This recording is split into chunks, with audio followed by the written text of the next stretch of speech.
Hi everyone, welcome back with me again in this channel. On today's video, I'm going to show you how you can make a Google form quiz.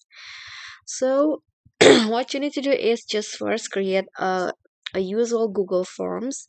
So I already create one like this, for example, and to make this form a quiz, you just need to go to the settings of the Google form, and there will be an option to make this a quiz. So you can assign point values, set the answers, and also automatically provide feedback for the respondents. So just enable this feature like this, and there will be more settings that you can adjust. So the first one is you can release the grades. There are two options: immediately after each submission or later after the manual review. So if you want to give grades after the respondents submit the answer, you can choose this.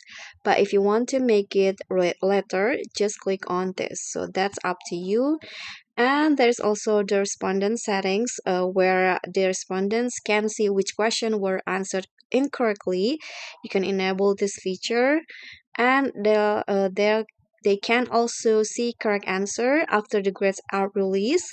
Just enable this options. And the last one is point values, so they can see the total points, and they can also see the points received for each question. And the last settings is the default question point value, where the point values for every new question. So in here you can adjust the point values for every or each new question you add. Okay, so that's all. I hope this tutorial will be helpful. So don't forget to click thanks, like this video, comment, and also click on a subscribe button. Bye.